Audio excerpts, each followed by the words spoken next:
ভগবানের দিব্য বিবাহ লীলা বর্ণন শ্রবণ করলাম, তাই তো? দ্বারকায়ামভূত রাজন মহামোদঃ পুরৌকসাম রুক্মিণ্যাম রময়োপেতম দৃष्ट्वा কৃষ্ণ শ্রিয়ঃ পতিম।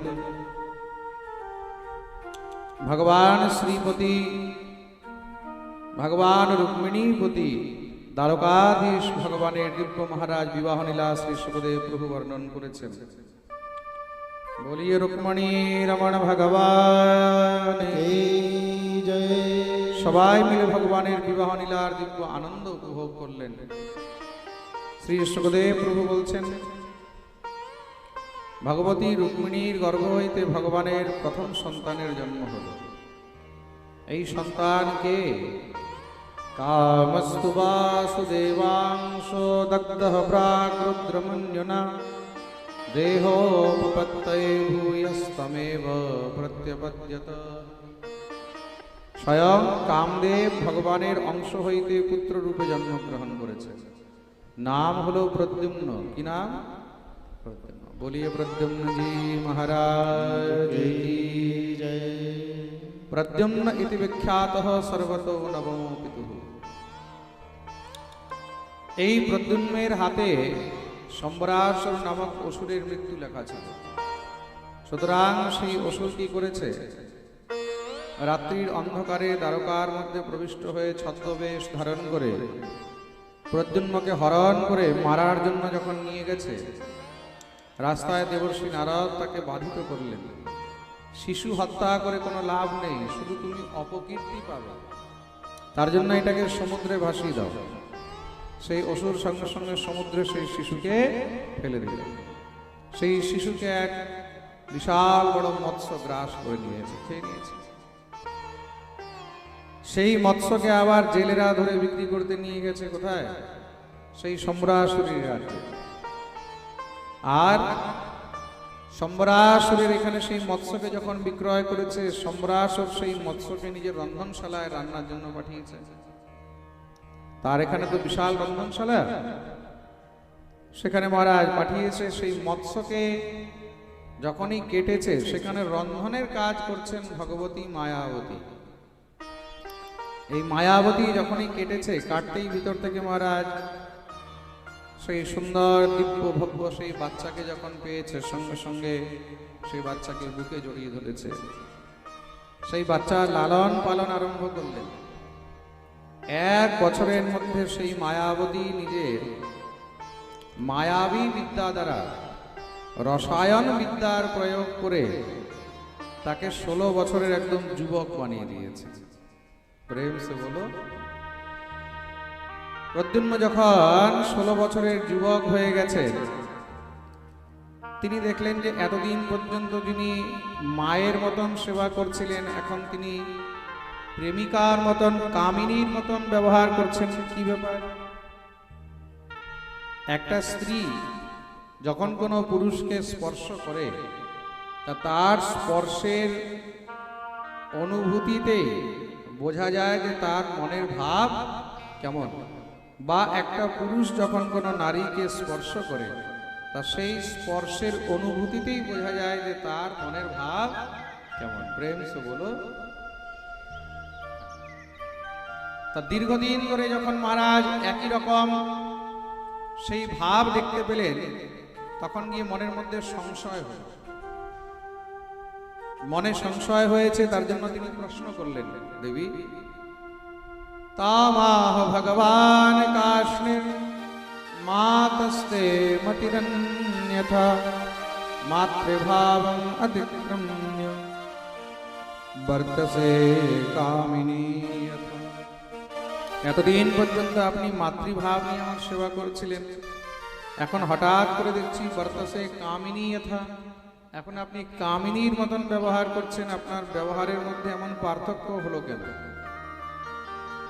হঠাৎ করে যদি কার ব্যবহার পরিবর্তন হয়ে যায়, তখন তো মনের সংশয় হবে, শঙ্কা হবে। তিনি সঙ্গে সঙ্গে প্রদ্যুম্নের চরণ ধরলেন। অপরাধ ক্ষমা করবেন নাথ, আমি আপনার মা নই। তাহলে বলে, আমি আপনার অর্ধাঙ্গিনী। अहम ते अधिकृता पत्नी रति काम यशस्विनी। আমি তোমার অধিকৃতা স্ত্রী, আমার নাম হলো রতি। প্রদ্যুম্ন তো শুনেই চমকে গেছে, এটা কি করে সম্ভব? কোন স্ত্রী নিজের স্বামীকে পালন পোষণ করে বড় করে নাকি? এটা তো হয় না, এটা কি করে সম্ভব হলো? ভগবতী রতি বললেন, আমি তোমার রেজিস্টার্ড বউ, অধিকৃতা পত্নী, মানে কোনো গোলমাল নেই, কোনো দুই নাম্বারই নেই। আহমতে অধিকৃতা পত্নী, খুব মন দিয়ে শুনবে কিন্তু। অনেকের অধিকৃত পত্নীও থাকে, অনাধিকৃত পত্নীও থাকে, কিন্তু আমি হলাম আপনার অধিকৃত পত্নী, একদম পাক্কা। কি করে বলে? জন্ম জন্মান্তরের সম্পর্ক আমার আপনার। আপনি ভুলে গেছেন পূর্ব জন্মে আপনি কামদেব ছিলেন, আমি আপনার স্ত্রী রতি ছিলাম। দেবাদিদেব মহাদেবের তপস্যা ভঙ্গ করতে গিয়ে মহাদেবের ত্রিনেত্র দৃষ্টি পড়তেই আপনি জ্বলে ছাই হয়ে গেলেন, আর তখন থেকে আমি আপনার জন্য প্রতীক্ষা করছি। সমস্ত সব দেবতাগণ মহাদেবের কাছে প্রার্থনা করলেন, তাহলে এই কামদেবকে আবার পুনর্জীবিত কি করে করা হবে? তো মহাদেব তখন আপনাকে আদেশ করলেন যে শরীর ছাড়া, অঙ্গ ছাড়া কাম নিজের কাজ করবে। তার জন্য মানে কাম তো থাকবে, কিন্তু কামের অঙ্গ থাকবে না। তার জন্য কামের এক নাম হলো অনঙ্গ। কি নাম? অনঙ্গ, মানে যার অঙ্গ নেই। ভাবুন, কোনো সময় বিচার করে দেখুন, আপনি আছেন কিন্তু আপনার অঙ্গই নেই। তো ভগবতী রতি তখন বললেন, প্রভু স্বামীর যদি শরীরই না থাকে, তাহলে আমি স্বামীর আত্মা নিয়ে কি করব? আচ্ছা বিচার করে দেখুন, কার স্বামী নেই, হঠাৎ করে রাস্তা দিয়ে যাচ্ছে, সেখানে যদি স্বামীর আত্মা চলে আসে, আমি তোমার স্বামী, তখন কি প্রেম হবে না তখন ভয় পালাবে? হ্যাঁ, তখন বলে স্বামী গেছে জাহান্নামে, বাবা বাঁচা, প্রাণ বাঁচাও। স্বামী ততক্ষণ পর্যন্ত স্বামী আছে যতক্ষণ পর্যন্ত তার শরীর আছে, দেহ আছে। দেহ রাখার পরে যদি স্বামীর আত্মা এসে বলে আমি তোমার স্বামী, তখন আর সেই আত্মাও ভালো লাগবে না, তাই তো? তখন কি বলবে? বলে এই বাড়ি ছাড়ো, এই ঘর ছাড়ো, কেন এই ঘরের মধ্যে আত্মা ঘুরছে, তাই তো? প্রেমসে বলো। ভগবতী রতি বললেন, প্রভু তা আমি স্বামীর আত্মা নিয়ে কি করব? আমার স্বামীর শরীর আমাকে চাই। মহাদেব বললেন, দাপরের অন্তে যখন ভগবান কৃষ্ণ রূপে অবতীর্ণ হবেন, তখন তার গৃহে তোমার স্বামী পুত্র রূপে জন্মগ্রহণ করবে, তখন তুমি তাকে প্রাপ্ত করবে। তো ভগবতী রতি তখন থেকে তার জন্য প্রতীক্ষা করছে। আজ গিয়ে সেই প্রতীক্ষা পূর্ণ হলো। পূর্বজন্মের যখন স্মৃতি ফিরেছে, প্রদ্যুম্ন ভগবতী রতিকে আলিঙ্গন করে ধরলেন, দেবী তুমি আমার জন্য এত দীর্ঘ প্রতীক্ষা করেছ, আমি তোমার ঋণী হয়ে গেলাম। বস্তুত কামের স্থায়ী ভাব হলো রতি, মানে রতি ছাড়া কাম নিজের কাজ করতে পারে না। খুব মন দিয়ে শুনবে, কাম রতি ছাড়া কিন্তু পূর্ণ নয়। কামের যেই কোনো যখন উদ্দেশ্য পূর্তি করতে হয়, তখন সেখানে রতির সহযোগিতা লাগে। খুব মন দিয়ে শুনবে, রতি ছাড়া কাম কখনো কাউকে আসক্ত করতে পারে না। খুব মন দিয়ে শুনবে কিন্তু, তার জন্য কাম রতিকে ছাড়া, রতি কামকে ছাড়া থাকতে পারবে। ভগবতী রতি পূর্বজন্মের স্মৃতি যখন ফিরিয়ে দিলেন, প্রদ্যুম্ন তখন বলছেন, আমি তো সমস্ত সব যুদ্ধবিদ্যা ভুলে গেছি, এখন কি হবে? ভগবতী তখন মায়াবতীর সমস্ত সব যুদ্ধবিদ্যা আবার পুনরায় স্মরণ করিয়ে দিলেন। স্মরণ করে তৎপশ্চাৎ সম্বরাসুরের সঙ্গে যুদ্ধ হলো। আর সেই যুদ্ধের মধ্যে সম্বরাসুরকে সব পরিকরের সঙ্গে প্রদ্যুম্ন গোবিন্দায় নমো নমঃ উদ্ধার করলেন। দেবর্ষি নারদ এসে ভগবান দ্বারকাধীশকে খবর দিয়েছেন যে আপনার পুত্র প্রদ্যুম্ন ফিরে আসছে। সমস্ত সব ঘটনা জেনে ভগবান সুন্দর স্বাগত করলেন পুত্রের জন্য। পুত্র এসেছে, কিন্তু পুত্র নিজের সঙ্গে পুত্র বধূ নিয়ে এসেছে, বৌমাও নিয়ে এসেছে। ভগবতী রুক্মিণীকে ভগবান দ্বারকাধীশকে প্রণাম করলেন। ভগবতী রুক্মিণী খুব প্রসন্ন হয়েছে, পুত্র আর পুত্রবধূকে বুকে জড়িয়ে ধরলেন। কিন্তু একটি আশ্চর্য এই হলো যে প্রদ্যুম্নকে দেখতে একদম দ্বিতীয় কৃষ্ণের মতন মনে হয়। প্রদ্যুম্নের মধ্যে আর ভগবান শ্রীকৃষ্ণের মধ্যে কিন্তু কোনো পার্থক্য নেই। দেখতে একদম একরকম, যেমন নাক তেমন চোখ, তেমন ঠোঁট, তেমন গাল, তেমন চুল, তেমনই রং। দেখে মনে হয় দ্বিতীয় কৃষ্ণ এবহি, একদম দ্বিতীয় কৃষ্ণ। পিতা পুত্রের মধ্যে এতটাই মিল আছে। এমন পর্যন্ত বর্ণন রয়েছে যে কৃষ্ণ পত্নীগণ প্রদ্যুম্নকে দেখলে অনেক সময় সংকোচে পড়ে যায়, যে আসলে সামনে কি আমাদের বেটা প্রদ্যুম্ন আছে না আমাদের স্বামী দ্বারকাধীশ আছে। এতটা একরকম মনে হয়। প্রেম সে বলো, যেরকম রাম অবতারে ভগবান শ্রী রামচন্দ্রকে আর ভরতকে দেখতে একদম একরকম মনে হতো। রামের মধ্যে আর ভরতের মধ্যে কোনো পার্থক্য নেই। রামও শ্যামলা, ভরতও শ্যামলা। যেমন রামের রূপ তেমনই ভরতের রূপ। তার জন্য যখন ভগবান শ্রী রামচন্দ্রের বরযাত্রী নিয়ে যাচ্ছে দশরথ, কোথায়? মিথিলা, মা সীতার রাজ্যে। বরযাত্রী নিয়ে যাচ্ছে, এখন বরযাত্রী নিয়ে যাচ্ছে, বর তো নেই। তো বর ছাড়া বরযাত্রী নিয়ে গেলে ভালো লাগবে? সবাই কি বলবে, বরযাত্রী নিয়ে যাচ্ছে, বর কোথায়? বর তো আগে থেকেই বসে আছে মিথিলায় ধনুষ ভঙ্গ করে।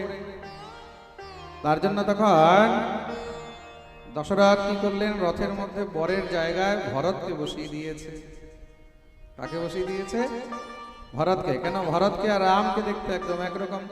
তা যাওয়ার সময় ভরত বরযাত্রীর মধ্যে রথে বসে যাচ্ছে, সবাই দেখছে যে দুলা যাচ্ছে, দুলা। আর আসার সময় শ্রী রামচন্দ্র সেই রথে বসে আসছেন। তা কেউ আর বুঝতে পারেনি রহস্যটা, কেন রামকে আর ভরতকে দেখতে একরকম। তা যাওয়ার সময় কাকে নিয়ে গেছে? ভরতকে বসিয়ে নিয়ে গেছে। আর আসার সময় শ্রী রামচন্দ্র বিবাহ করে আসছেন।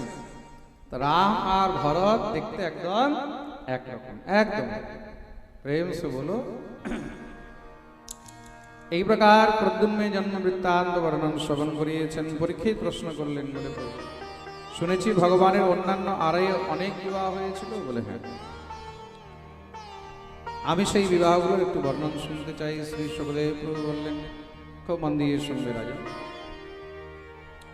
आसीत् सत्राजितः सूर्यो भक्तस्य परमः सखा प्रीतस्तस्मै मणिं प्रादात् सूर्यस्तुष्टः। এক সময় সেই দ্বারকার মধ্যে যদুবংশী ছিল, নাম হলো সত্রাজিৎ। এই সত্রাজিৎ সূর্য ভগবানের পরম ভক্ত ছিল। কার? ধরে বলো, সূর্য ভগবানের। যারা সূর্য ভক্ত হয় তাদেরকে সৌরেয় বলা হয়। কি বলা হয়? যারা বিষ্ণু ভক্ত তাদেরকে বৈষ্ণব বলা হয়। কি বলা হয়? বৈষ্ণব। যারা শিব ভক্ত তাদেরকে শৈব বলা হয়। কি বলা হয়? শৈব। যারা শক্তির ভক্ত হয় তাদেরকে শাক্ত বলা হয়। কি বলা হয়? শাক্ত। আর যারা গণপতির ভক্ত হয়, গণেশের, তাদেরকে গণপত্য বলা হয়। কি বলা হয়? গণপত্য। প্রেম সে বলো। আমাদের সনাতন ধর্ম, আমাদের হিন্দু ধর্ম, এই সনাতন ধর্ম, হিন্দু ধর্মের মধ্যে পঞ্চদেব উপাসনা পদ্ধতি রয়েছে। কত দেব? জোরে বলো। পঞ্চদেব। সবাই জেনে রাখো, আমাদের সনাতন ধর্মের মধ্যে পঞ্চদেব উপাসনা পদ্ধতি। 6 দেব, 7 দেব, 10 দেব নয়। কত দেব? পঞ্চদেব। তা পঞ্চদেব উপাসনা পদ্ধতি মানে 5টি সম্প্রদায় বিশেষ। সনাতন ধর্মের মধ্যে 5টি সম্প্রদায় আছে। বেদোক্ত, বেদের মধ্যে, পুরাণের মধ্যে এই 5টি সম্প্রদায়ের উপরে ষষ্ঠম কোনো সম্প্রদায় নেই। বুঝতে পেরেছেন? 5টি সম্প্রদায় কি কি, আর পঞ্চদেব উপাসনা পদ্ধতি কি? পঞ্চদেব হলো গণেশ। সর্বপ্রথম কে? গণেশ। দ্বিতীয় হলো শিব। তৃতীয় হলো দুর্গা। চতুর্থ হলো সূর্য। আর পঞ্চম হলো নারায়ণ, বিষ্ণু। মনে থাকবে? মনে থাকবে তো? কি বললাম? পঞ্চদেব কে কে? গণেশ, শিব, দুর্গা, সূর্য আর নারায়ণ। যেই কোনো মাঙ্গলিক কার্য যখন ঘরের মধ্যে হয়, ঘরের মধ্যে যেই কোনো মঙ্গল পুজো হবে, সত্যনারায়ণ পুজো হোক, ভাগবত হোক, ছেলের বিয়ে হোক, মেয়ের বিয়ে হোক, নান্দিমুখ হোক, যা কিছুই ঘরের মধ্যে পুজো পাঠ হোক, দোকান উদ্বোধন হোক, গৃহপ্রবেশ হোক, যেই কোনো হোক, প্রত্যেকটি পুজোর মধ্যে পঞ্চদেব পুজো অবশ্যই করতে হয়। যেই পুজোতে পঞ্চদেব পুজো হয় না, সেই বৈদিক পুজো নিষ্ক্রমণ হয়ে যায়, সেটার কোনো মানে থাকে না। এই যে এখানে আপনাদের সামনে দেবতা আগুন আবাহন করে রাখা আছে না, সামনে দেখছেন না, দেখতে পাচ্ছেন তো? ভাগবতের সামনে দেবতাদের এই যে আবাহন করা আছে চৌকির মধ্যে, দর্শন করেছেন তো? তা এইগুলোর মধ্যে নানাবিধ দেবদেবীদের এখানে আবাহন করা হয়েছে, যেটা ভাগবতে বর্ণন রয়েছে। সর্বতোভদ্র দেবতা, গৌরী গণেশ, বরুণ কলস, রুদ্রদেব, পঞ্চদেব, ষোড়শ মাতৃকা, নবগ্রহ ইত্যাদি, এইগুলোর পুজো করে তৎপশ্চাৎ দিয়ে সংকল্প করে ভাগবত আরম্ভ করতে হয়। এটা হলো নিয়ম। তা পঞ্চদেব উপাসনা, পঞ্চদেবের 5টি সম্প্রদায় মনে থাকবে। তা যারা সূর্যের ভক্ত তাদেরকে সৌরেয় বলা হয়। কি বলা হয়? সৌরেয়। তা যারা সূর্যের উপাসনা করে তারা সূর্যলোক যায়, যারা গণপতির উপাসনা করে গণপতি লোক যায়, যারা শিবের উপাসনা করে শিবলোক, শক্তির উপাসনা করে তারা ভগবতী মহামায়া, ভগবতী আদ্যা, তার স্থানে যায়। আর যারা নারায়ণের উপাসনা করে তারা নারায়ণের ধামে যায়। বিষ্ণু উপাসনা পদ্ধতির মধ্যে বৈষ্ণবদের আবার 4টি সম্প্রদায় আছে। সনাতন ধর্মের 5টি সম্প্রদায়। সনাতন ধর্মে কটি সম্প্রদায় মনে থাকবে? আর তার মধ্যে যে বৈষ্ণব, বৈষ্ণবদের আবার 4টি সম্প্রদায়। বৈষ্ণবদের কটি সম্প্রদায়? 4টি সম্প্রদায়। কি কি? শ্রী, রুদ্র, ব্রহ্ম আর সনক সম্প্রদায়। তার মধ্যে আমরা যে গৌড়ীয়রা আছি, আমরা গৌড়ীয় হলাম ব্রহ্ম মাধ্য সম্প্রদায়ের অন্তর্গত। প্রেম সে বলো। এই সম্প্রদায় ছাড়া বাকি যত সম্প্রদায় আছে সেগুলো হলো অপসম্প্রদায়। ওইসব সম্প্রদায়ের শাস্ত্রের হিসাবে কোনো মানে নেই। অন্যান্য বাকি যত সম্প্রদায় এইগুলো সৃষ্টি হয়েছে, এইসব সম্প্রদায়ে কখনো দীক্ষা নেওয়া উচিত নয়, বা এইসব সম্প্রদায়ে কখনো প্রবেশ করা উচিত নয়, বা এইসব সম্প্রদায়ের সঙ্গে কোনো প্রকারের ধার্মিক তালমেল রাখাও উচিত নয়। তার জন্য মনে রাখবে, সনাতন ধর্মের 5টি সম্প্রদায়, আর বৈষ্ণব ধর্মের কটি বললাম? 4টি সম্প্রদায়। একমাত্র এইগুলোই হলো শাস্ত্র মান্য সম্প্রদায়। এছাড়া বাকি কোনো সম্প্রদায় শাস্ত্র মান্য নহে। যে যতই কিছু বলুক, ওইসব জিনিসে কখনো কোনো কান দেবেন না। প্রেম সে বলো, জোর সে বলো, আরো জোরে, আরো জোরে। শুনতে পাচ্ছি না, সবাই যেন হাত তুলে জয় জয় শ্রী রাধে। সত্রাজিৎ ভগবান সূর্যের উপাসনা করে সূর্যদেবের কাছে একটি মণি প্রাপ্ত করলেন। সূর্যদেব তাকে একটি মণি দিয়েছেন। সেই মণির নাম হলো সমন্তক মণি। সেই মণির বিশেষতা কি? সেই মণি থেকে নিত্য 8 ভার সোনা বেরোয়। কত ভার? 8।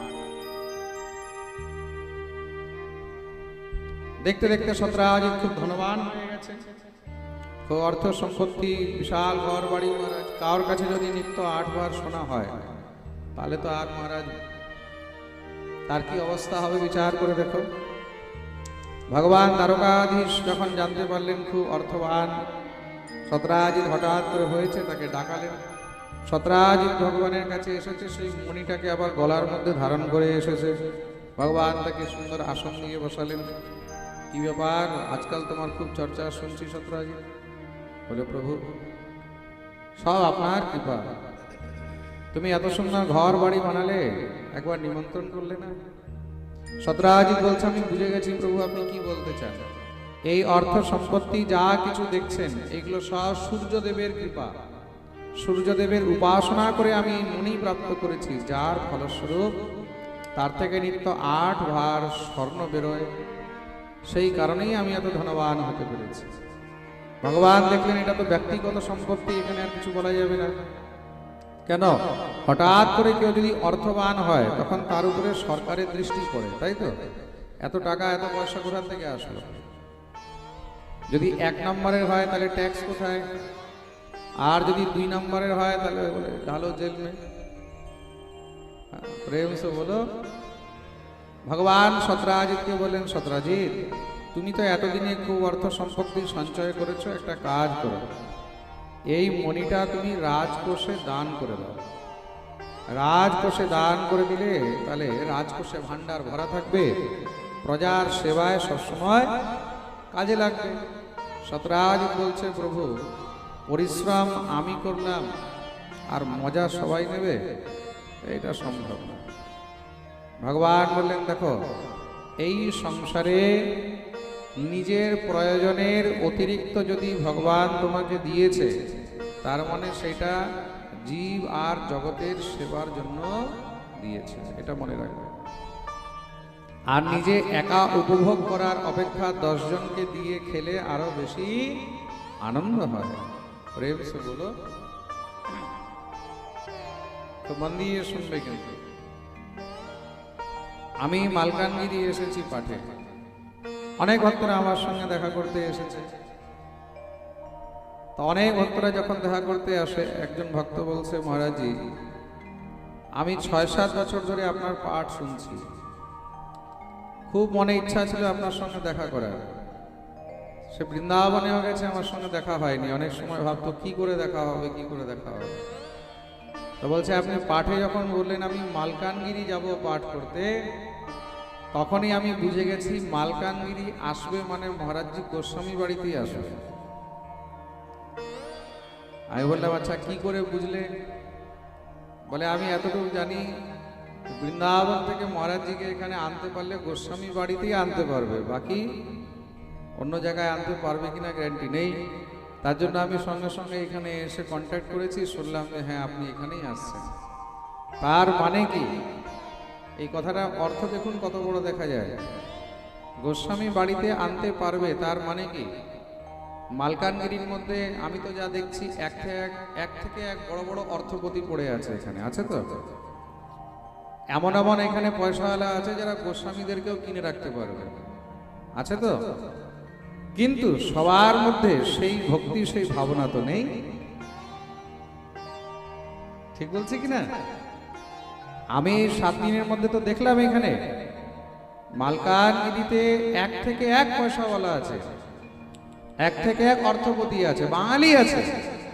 কিন্তু এই যে এত বড় সুনাম, কিসের সুনাম? যে তারা এই অর্থ ভগবানের সেবায় লাগায়, আর বৃন্দাবন থেকে বছর বছর এখানে পাঠের জন্য পাঠক নিয়ে আসে, এত সুন্দর উৎসব করে। তা এই জিনিসটা একমাত্র গোস্বামী বাড়িতেই করতে পারবে, অন্য কার সামর্থ্য নেই। এইটা কি? এটাই হলো ভগবানের কৃপা।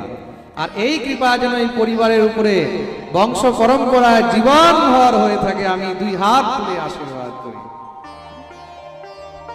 ভগবান এই সামর্থ্য যেন দেয়, আর সবসময় যেন তারা এই সুনামটাকে রাখতে পারে। অর্থ অনেকেই ইনকাম করে, অনেকেই সঞ্চয় করে, হাজার হাজার লাখ লাখ কোটি কোটি টাকা পড়ে আছে, কিন্তু সেটাকে সৎ কাজে সবাই লাগাতে পারে না। প্রেম সে বলো।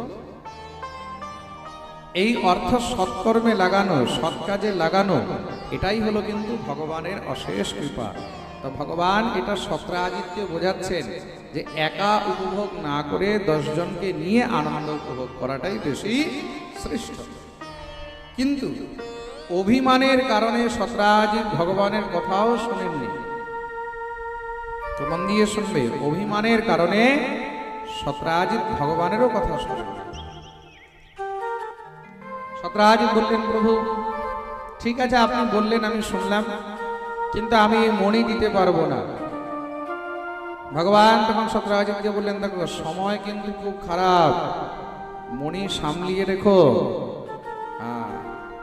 কেন? অর্থাতুরাণাম না গুরু না বন্ধু, ক্ষুধাতুরাণাম রুচিরম না বেলা, কামাতুরাণাম না ভয়ম না লজ্জা, বিদ্যাতুরাণাম না সুখম না নিদ্রা। এই অর্থ এমন জিনিস, অর্থ কিন্তু প্রাণ ঘাতিনীয় হয়ে যায়। প্রেম সে বলো। সত্রাজিৎ চলে গেছে, তার ছোট ভাই প্রসেনজিৎ একদিন সেই মণিটাকে ধারণ করে শিকার খেলতে গেছে। সেইখানে তাকে কোনো সিংহ মেরে দিয়েছে। প্রসেনজিৎ যখন ফিরে আসেনি, সত্রাজিৎ কান্নাকাটি আরম্ভ করে দিয়েছে। তার স্ত্রী জিজ্ঞাসা করছে, তুমি কাঁদছো কেন? বলে, কাঁদবো না, আমার ভাই শিকার খেলতে গেছিল, এখনো ফিরে আসেনি। স্ত্রী বলছে, আচ্ছা ঠিক আছে চলে আসবে, তার মধ্যে দুঃখ কেন করছো? বলে, দুঃখের মেন কারণ হলো সে মণিটা সঙ্গে নিয়ে গেছে। যখনই শুনেছে মণি সঙ্গে নিয়ে গেছে, তার স্ত্রীও জোরে জোরে কান্না আরম্ভ করে দিয়েছে। এখন কি হবে? সত্রাজিৎ তখন তার স্ত্রীকে বলছে, একটি কথা বলবো তোমাকে। বলে, বলো।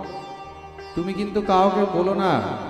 কি কথা? বলে, দ্বারকাধীশ আমার কাছে মণি চেয়েছিলেন, আমি দ্বারকাধীশকে মণি দিইনি, তাই মনে হয় প্রসেনজিৎকে হত্যা করে বোধহয় মণি হরণ করে নিয়েছে। কিন্তু তোমাকে বলছি, তুমি আবার কাউকে এই কথা বলো না। ওই যে বলেছে কাউকে এই কথা বলো না, এটা আরো খারাপ করে দিয়েছে। আরো স্ত্রী জাতি একবার কোনো কথা শুনলে যতক্ষণ পর্যন্ত এটাকে বলবে না, ততক্ষণ পেটের ভাত হজমই হবে না, পেটে তো গ্যাস হয়ে যাবে, ঘুম হবে না যতক্ষণ পর্যন্ত কাউকে বলবে। মহাদেব তার জন্য পার্বতীকে বলছে, দেবী স্ত্রী স্বভাবান মহাদেবী পুনস্তম পরিপৃচ্ছসি, গোপনীয়ম গোপনীয়ম গোপনীয়ম প্রয়ত্নতা। কে বলছেন? মহাদেব। কাকে বলছে? নিজের বউকে, পার্বতীকে বলছে, দেবী তুমি যে বলছো আমাকে এই গোপন রহস্য বলো, তা তোমাকে গোপন রহস্য কি করে বলবো? তোমার তো স্ত্রী স্বভাব, আর স্ত্রী স্বভাব মানে তোমাকে বললে তুমি আবার কাউকে বলে ফেলবে। এটাই হলো নারী জাতির স্বভাব। এখন মহারাজ সে কি করেছে? সে নিজের কোনো বান্ধবীকে বলে দিয়েছে। আচ্ছা বান্ধবীকে বলেছে, তাকে বলছে তোকে বললাম তুই কাউকে বলিস না, সেও আবার গিয়ে অন্য কাউকে বলে দেয়।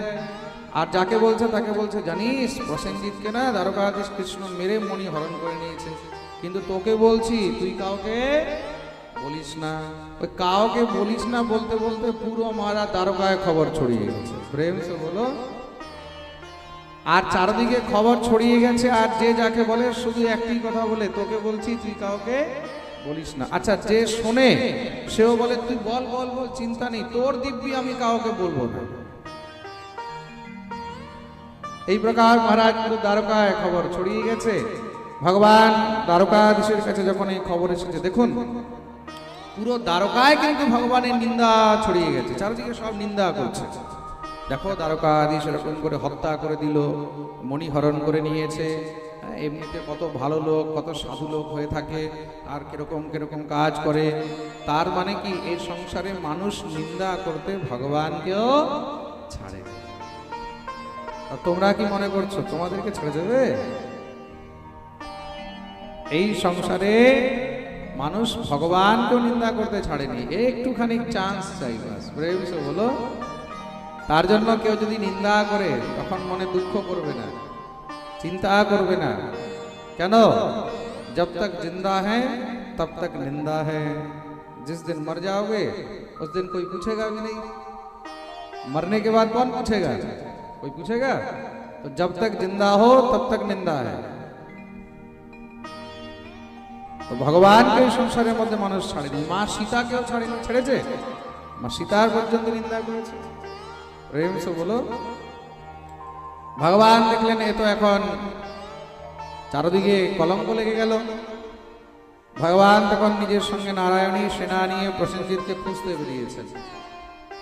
খুঁজতে খুঁজতে জঙ্গলের মধ্যে প্রসেনের মৃত শরীর পেয়েছেন, কিন্তু মণি সেইখানে নেই। তার মানে যে মেরেছে সে নিয়ে গেছে। কে মেরেছে? সিংহের পদচিহ্ন দেখলেন। সে সিংহের পদচিহ্ন দেখতে দেখতে যখন এগিয়ে গেছে, এগিয়ে গিয়ে দেখছে সেখানে সিংহ মরে পড়ে আছে, কিন্তু মণি সেখানেও নেই। তার মানে যে সিংহকে মেরেছে সেই মণি নিয়ে গেছে। কে মেরেছে? পাশে দেখলেন কোনো বিশাল বলবান বড় ভাল্লুকের পায়ের চিহ্ন। বুঝে গেলেন নিশ্চয়ই কোনো ভাল্লুক তাকে মেরে নিয়ে গেছে। সেই ভাল্লুকের পদচিহ্ন দেখতে দেখতে গুফার সামনে গিয়ে উপস্থিত হলেন। ভগবান সব যদুবংশীদেরকে বললেন, তোমরা এখানে দাঁড়াও, আমি ভিতরে যাচ্ছি, 10-12 দিন যদি ফিরে না আসি তোমরা সব ঘরে চলে যেও। ভগবান ভিতরে প্রবিষ্ট হলেন। ভিতরে যখন প্রবিষ্ট হয়েছেন সেখানে গিয়ে দেখছেন ছোট ছোট বাচ্চারা সেই মণিটাকে নিয়ে খেলছে। তত্র দৃष्ट्वा মণিশ্রেষ্ঠম বালক্রীডনকম কৃতম হর্তুম কৃতমতিস্তস্মিন অবতস্থের্ভকান্তকে। ভগবান তাদেরকে খেলতে দেখলেন। হঠাৎ সেখানে মহারাজ দ্বারকাধীশকে দেখে সেই বাচ্চারা চেঁচামেচি আরম্ভ করে দিয়েছে। বাচ্চাদের চেঁচামেচি শুনে ভিতর থেকে সেই বলবান ভাল্লুক বেরিয়ে এসেছে। সেই ভাল্লুককে, সে কোনো সাধারণ ভাল্লুক নয়, সে হলো জাম্ববান, ভগবান শ্রী রামচন্দ্রের পার্শ্বদ। বলিয়ে জামবন্তজি মহারাজ কি।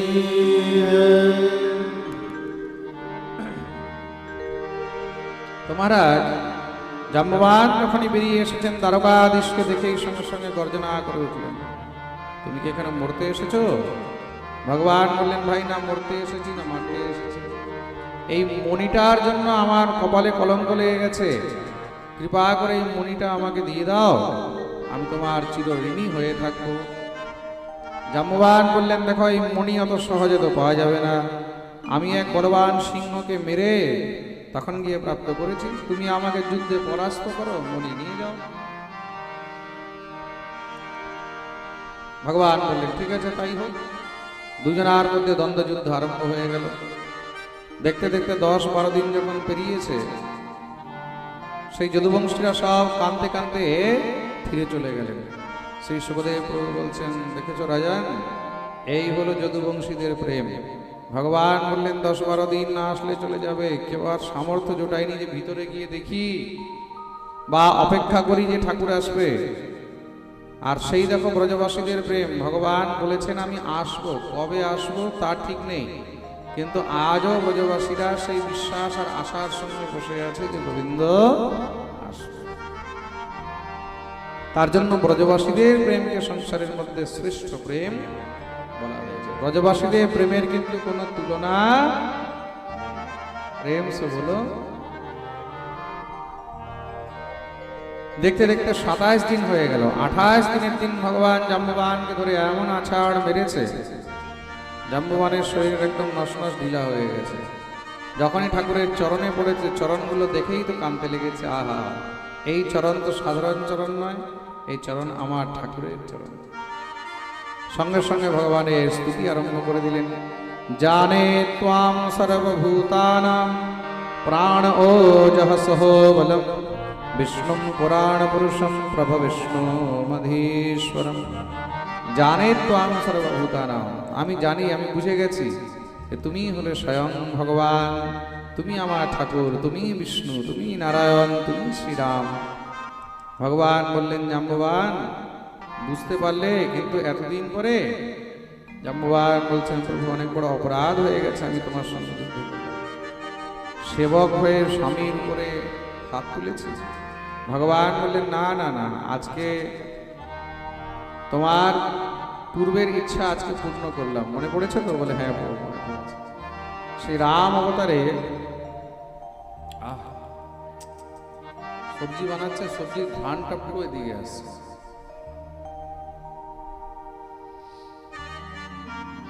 পাঠ করতে করতে যদি সবজি, চাটনি, পায়েস এইসব যদি ঘ্রাণ আসে, কি অবস্থা হয়? প্রেম সে বলো। তার মধ্যে আমার মনে হয় সয়াবিনের সবজি বানাচ্ছে। বলিয়ে ভক্তবৎসল ভগবান কি। তো মহারাজ, পূর্বে রাম অবতারে ভগবান যে যা চেয়েছে তাকে তাই দিয়েছে। কেউ ভক্তি চেয়েছে, কেউ শক্তি চেয়েছে, কেউ মুক্তি চেয়েছে, কেউ অর্থ সম্পত্তি যশ বৈভব। জাম্ববানকে বললেন তোমার কি চাই? জাম্ববান বললেন প্রভু এই যুদ্ধে আমার মন ভরে না। জাম্ববান তো ব্রহ্মার পুত্র, এত বলবান জাম্ববান, যাকে ঘুষি মেরেছে মরে গেছে, যাকে লাত মেরেছে মরে গেছে। রাবণকে এক ঘুষি মেরেছিল, রাবণ 100 হাত দূরে গিয়ে পড়েছে। ভগবান বললেন তাহলে এখন কি চাও? বলে প্রভু ভালো করে যদি একবার যুদ্ধ করতে পারতাম। ভগবান বললেন ঠিক আছে, কার সঙ্গে যুদ্ধ করবে? বলে প্রভু এখন আর আছেই কি, সব তো আমার সামনে বাচ্চা, এই লক্ষণ, বিভীষণ, সুগ্রীব, হনুমান, কে পারবে আমার সঙ্গে? ভগবান বললেন তাহলে কি চাও? বলে প্রভু একবার যদি আপনার সঙ্গে একটু দিদি হাত করতে পারতাম। ভগবান মাথায় হাত দিয়ে বসে গেছে। হে কপাল, কেমন কেমন ভক্ত পাই আমি। এমন ভক্ত দেখেছো? ভগবানকে বলতে তোমার সঙ্গে একটু যুদ্ধ করতে চাই, কিন্তু ভগবানও তো ভক্তবাঞ্ছা কল্পতরু, ভক্তের মনে ইচ্ছা হয়েছে, ভগবান কি পুরো করবেন না? ভগবান বললেন চিন্তা নেই জাম্ববান, তোমার এই ইচ্ছাও পূর্ণ করবো, কিন্তু কখন? এই জন্মে নয়, দাপরের অন্তে কৃষ্ণ অবতার যখন নেব তখন তোমার ইচ্ছা পূর্ণ। ভগবান জাম্ববানকে বললেন আজ ইচ্ছা পুরো হয়েছে না এখনো হয়নি? জাম্ববান বলছেন প্রভু ইচ্ছা পুরো হয়ে গেছে। ঠাকুর বললেন তাহলে এবার মণি দাও। জাম্ববান বলছে প্রভু মণি তো আমি এখনো দিতে পারবো না, মণি আমি এখনো দিতে পারবো না। কেন? ভগবান বললেন তুমি কথা দিয়েছো আমাকে পরাস্ত করো আর মণি নিয়ে যাও। জাম্ববান বললেন প্রভু এই মণি তো আমি নিজের কন্যাকে দিয়ে দিয়েছি, আর যেই বস্তু কন্যাকে দেওয়া হয় পিতাকে সেই বস্তু আর ফিরিয়ে দিতে নেই। মন দিয়ে শুনবে, পিতাকে বিবাহের পরে কন্যার ঘরে জল গ্রহণ করতে নেই। কতদিন পর্যন্ত? কন্যার গৃহে অন্ন গ্রহণ করতে নেই যতদিন পর্যন্ত কন্যার কোনো পুত্র সন্তান না হয়। মেয়ের ঘরে যদি দৈহিত্রের জন্ম হয়, পুত্র হয়, তখন গিয়ে পিতা কন্যার ঘরে অন্ন জল গ্রহণ করতে পারে। এটা হলো শাস্ত্রের নিয়ম। প্রেম সে বলো। তা আমি নিজের কন্যাকে দিয়ে দিয়েছি, যে বস্তু কন্যাকে দিয়েছি তার কাছ থেকে কি করে নেব? কন্যার কামাই, কন্যার অর্থ, কন্যাকে প্রদত্ত বস্তু গ্রহণ করতে নেই পিতাকে, তাহলে নরকে যেতে হয়। ভগবান বললেন তাহলে এখন কি হবে? বলে প্রভু একটি উপায় আছে, এই মণি তো আমার হাতে নেই, কিন্তু হ্যাঁ এর থেকেও শ্রেষ্ঠ রত্ন সেই কন্যা তো আমার হাতে আছে। তা আমি নিজের কন্যাকেই আপনার চরণে অর্পণ করে দিলাম, তাহলে কন্যাও আপনার আর মণি আপনার। ভগবান বললেন বাহ বেটা, নিজের মাথার বোঝা আমার উপরে হালকা করছো নাকি? জাম্ববান বললেন প্রভু ভক্তের বোঝা ভগবান হালকা না করলে আর কে করবে? আর প্রভু আমার এই কন্যার জন্য আপনার থেকে শ্রেষ্ঠ আর উত্তম বর কোথায় পাবো? নিজের মেয়েকে যদি একটা সৎপাত্রের হাতে দেওয়া যায় তাহলে এটাই হলো কিন্তু পিতার সব থেকে বড় সৌভাগ্য। প্রেম সে বলো। সেই পিতা পরম ভাগ্যবান যে নিজের কন্যাকে একজন সৎপাত্রের হাতে দিতে পেরেছে। খুব মন দিয়ে শুনবে কিন্তু। ভগবতী জাম্ববতীকে গোবিন্দের চরণে অর্পণ করলেন। ভগবান জাম্ববতীকে নিয়ে ফিরেছেন দ্বারকায়। খুব সুন্দর ভগবানের স্বাগত হলো। ভগবানের মাথায় যে কলঙ্ক ছিল সেই কলঙ্ক মিটে গেল। ভগবান সত্রাজিৎকে ডাকিয়েছেন, এই নাও তোমার মণি নিয়ে যাও।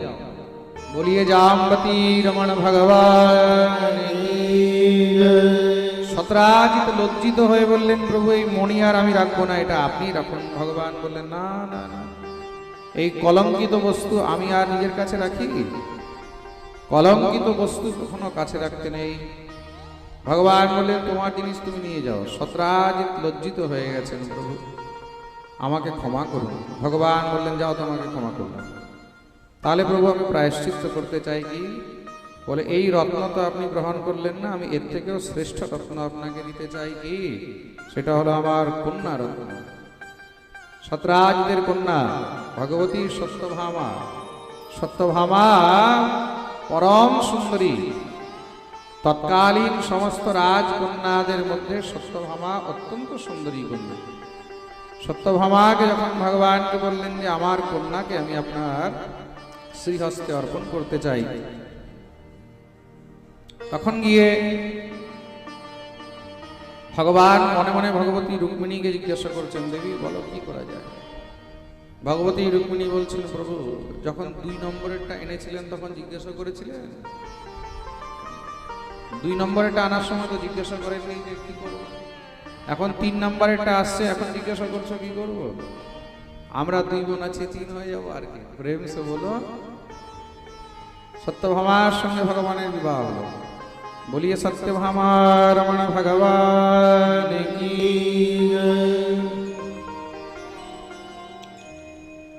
চতুর্থ বিবাহ হয়েছে কালিন্দীর সঙ্গে।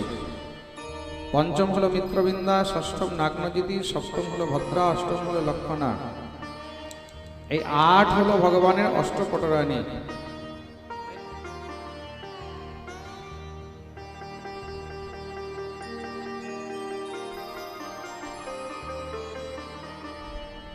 এই 8 জন হলো ভগবানের অষ্টপটরানী।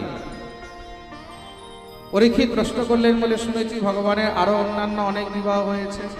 বলে হ্যাঁ, কত? 16,108। বাকি বিবাহ কি করে হলো? শ্রী সুখদেব প্রভু বলছেন, খুব মন দিয়ে শুনবে। এক অসুর ছিল, নাম হলো নরকাসুর। প্রাগজ্যোতিষপুরীর মধ্যে তার নিবাস ছিল।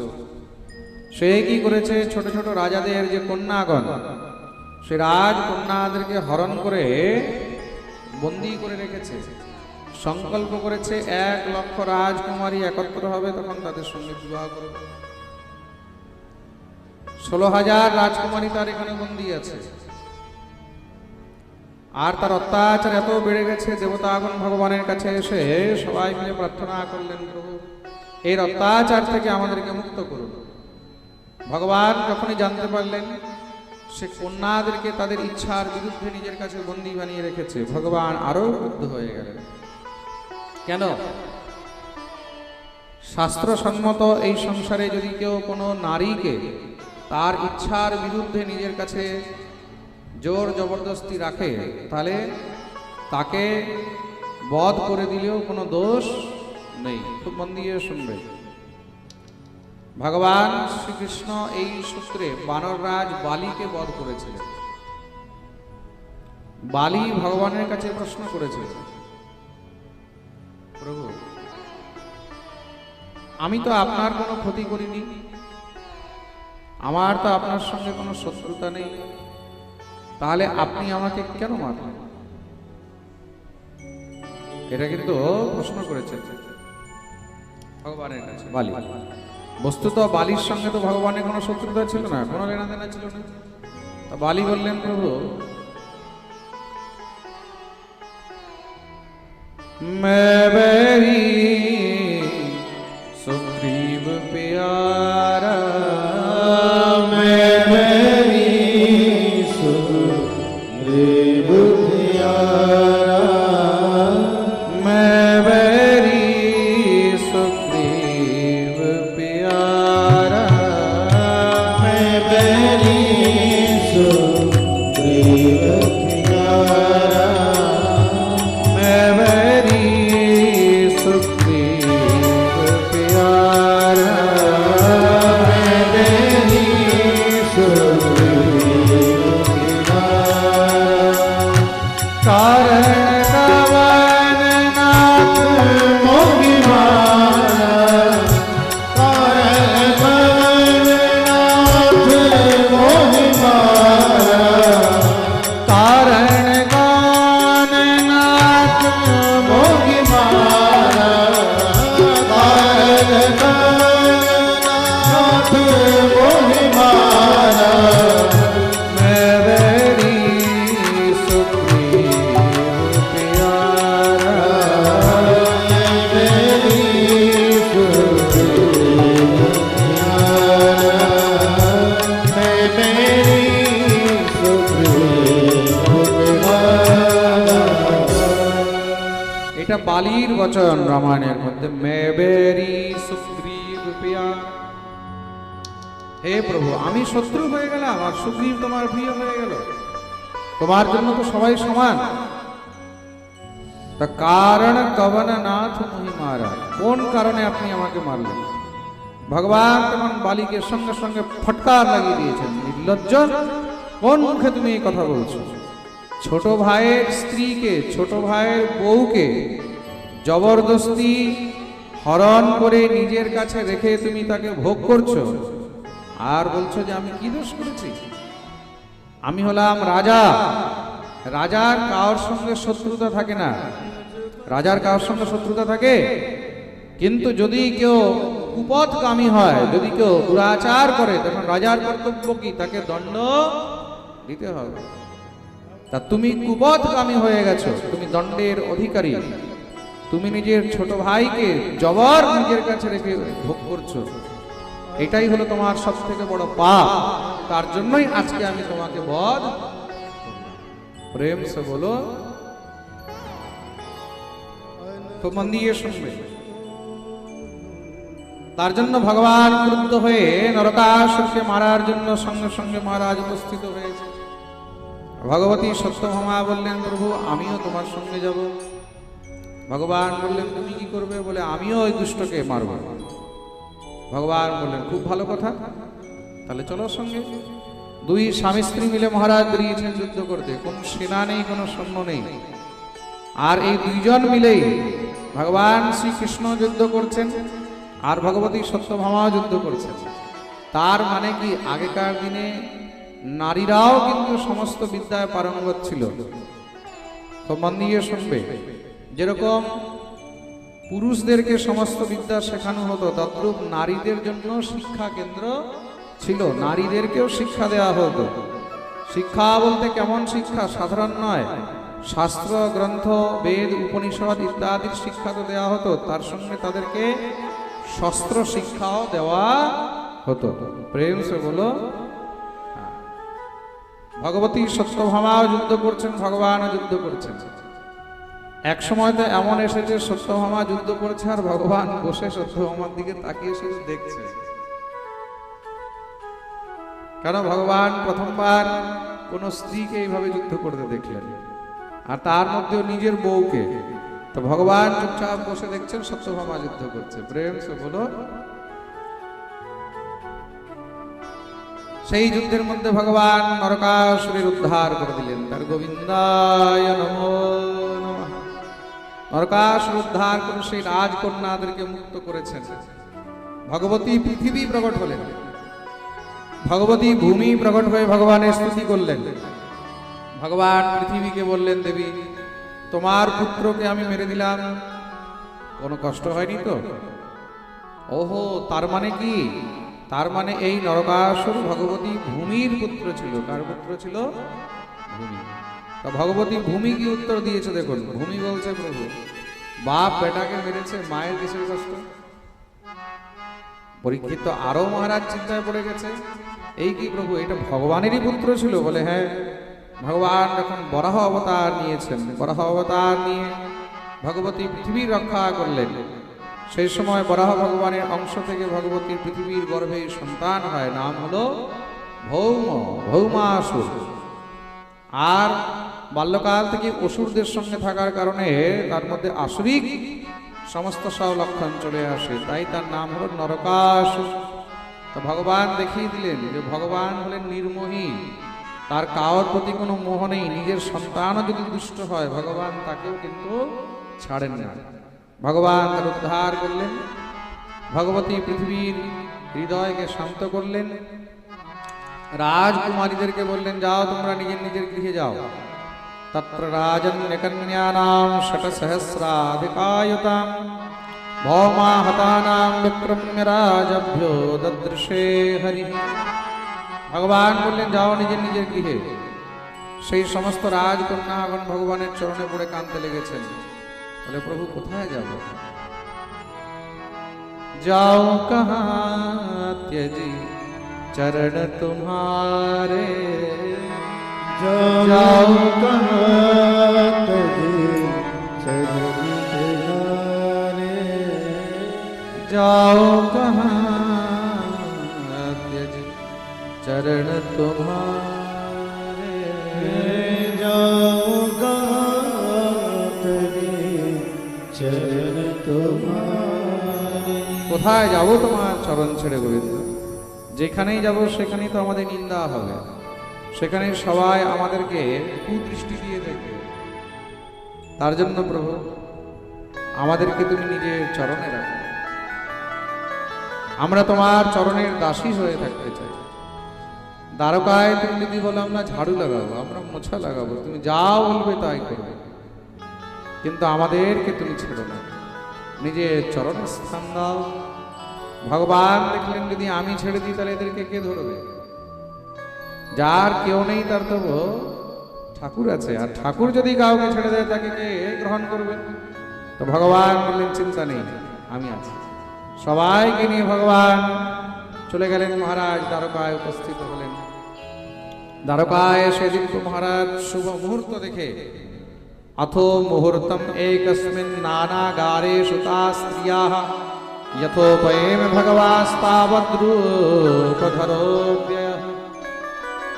শুভ তিথি মুহূর্ত দেখে মহারাজ সুন্দর করে ভগবানের এবার বিবাহের আয়োজন করা হলো। আর বিবাহ কি মানে বিবাহ, ওরে বাপরে, 16,100টি আলাদা আলাদা মণ্ডপ, ভিড় লেগে গেছে সেই বিবাহ দর্শন করার জন্য।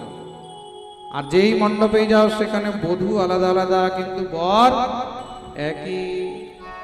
ঠাকুরের এই মহারাজ বিবাহ উৎসব হলো, এটাকে বিবাহ নয় মহাবিবাহ বলা হয়েছে। কি বলা হয়েছে?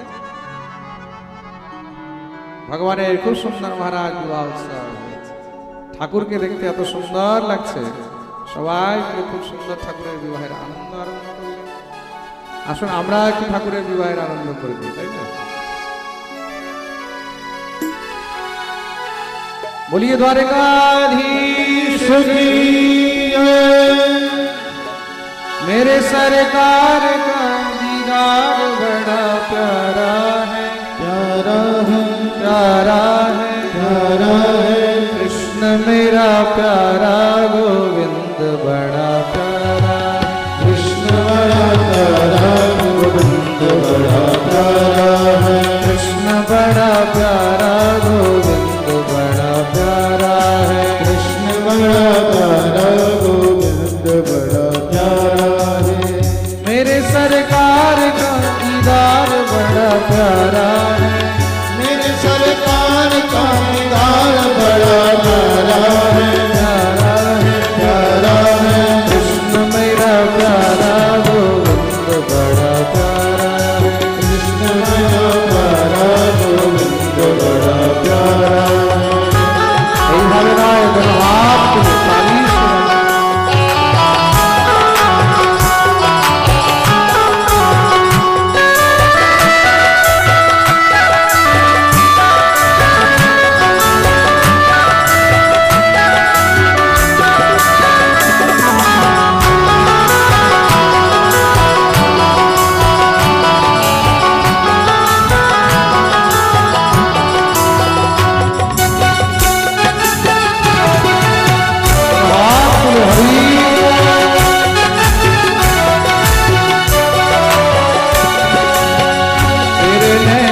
कटीले मोटे मोटे रसीले, तेरे नैनो कटुले मोटे मोटे रसीले।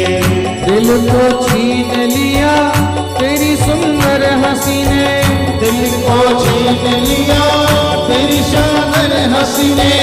प्यारी अखियों में लगा कजरा बड़ा प्यारा है, प्यारी आंखों में लगा कजरा बड़ा प्यारा है, प्यारा है, प्यारा है। कृष्ण मेरा प्यारा गोविंद मेरा प्यारा है, कृष्ण बड़ा प्यारा, गोविंद बड़ा प्यारा है।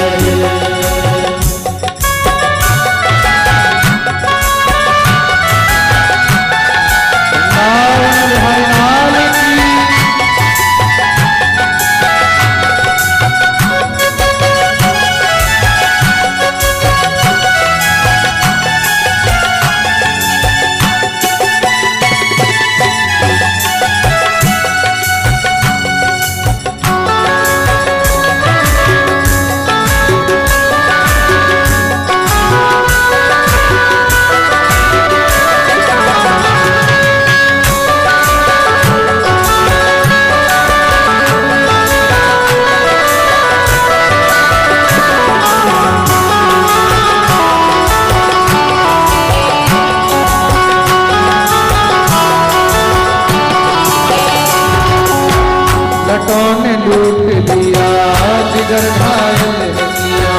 लटों ने लूट लिया जिद घायल है दिया तेरी प्यारी अदा ने मुझे बेचैन किया तेरी प्यारी अदा ने मुझे बेचैन किया मेरे सीने में तेरा दर्द बड़ा प्यारा है मेरे सीने में तेरा दर्द बड़ा प्यारा है प्यारा है कृष्ण मेरा प्यारा गोविंद बड़ा प्यारा है कृष्ण मेरा प्यारा गोविंद बड़ा प्यारा है कृष्ण मेरा प्यारा गोविंद बड़ा प्यारा है कृष्ण मेरा प्यारा गोविंद बड़ा प्यारा है कृष्ण मेरा प्यारा गोविंद बड़ा प्यारा है कृष्ण मेरा प्यारा गोविंद बड़ा प्यारा है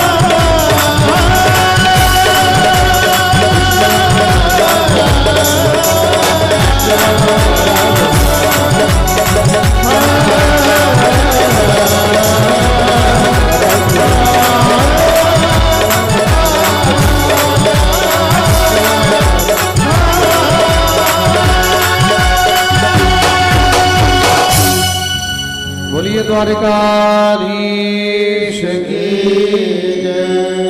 16,108 बारे की जय जय श्री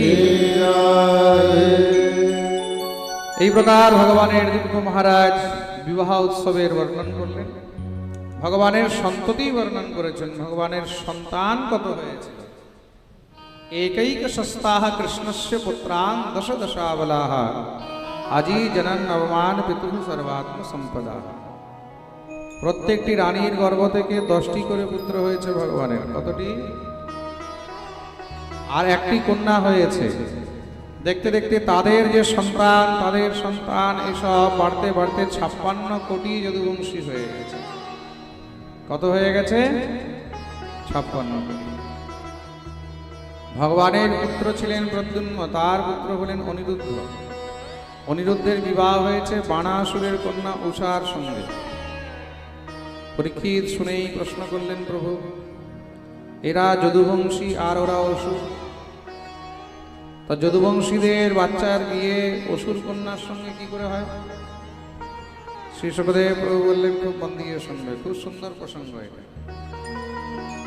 বাণাসুরের কন্যা উষা তিনি পরম রূপবতী পরম গুণবতী সেই উষা একদিন রাত্রিবেলায় স্বপ্নে অনিরুদ্ধকে দর্শন করেছে আর যখন থেকে অনিরুদ্ধকে স্বপ্নে দর্শন করেছে তখন থেকে মন প্রাণ দিয়ে মহারাজ তার প্রতি প্রীতিযুক্ত হয়ে গেছে প্রেম হয়ে গেছে কিছুদিন ধরে উষার যে বান্ধবী নাম হলো চিত্রলেখা সেই চিত্রলেখা খেয়াল করলো আজকাল উষার ঠিক মতন মন লাগে না না কার সঙ্গে কথা বলতে ভালো লাগে না খেতে ভালো লাগে না কার সঙ্গে বেড়াতে ভালো লাগে এটাই হলো প্রেম যখন প্রেম হয়ে যায় না তখন আর কাউকে ভালো লাগে না তখন সবসময় মনে হয় নিজের প্রেম আর প্রেমিকে নিয়েই চিন্তন করতে থাকি তাকে নিয়েই ভাবতে থাকবে চিত্রলেখা জিজ্ঞাসা করলো কি হয়েছে সখী কিছুদিন ধরে দেখছি তুই খুব উদাসীন হয়ে আছিস বান্ধবীর কাছে তো কোনো কথা লুকানো যায় না উষা বললেন কি বলবো তোকে কিছুদিন পূর্বে আমি স্বপ্নে এক রাজকুমারকে দর্শন করেছিলাম আর যখন থেকে তাকে দেখেছি তখন থেকে আর মনে অন্য কিছু ভালো লাগে না শুধু একবার তাকে দেখতে ইচ্ছা চিত্রলেখা বললেন আচ্ছা দেখতে কেমন বল সে বর্ণন করছে আর চিত্রলেখা তার চিত্র অঙ্কিত করছে যখনই মহারাজ চিত্র অঙ্কন হয়ে গেছে উষাকে বলল দেখতো এটাই নাকি সঙ্গে সঙ্গে উষা একদম চমকে উঠেছে বলে হ্যাঁ এটাই তো একেই তো দেখেছি চিত্রলেখা নিজের মায়াবী বিদ্যায় দেখলেন এটাকে ওহো এ তো ভগবান শ্রীকৃষ্ণের পৌত্র নাম হলো অনিরুদ্ধ চিত্রলেখা বললেন চিন্তা নেই আমি ওকে নিয়ে চলে আসবো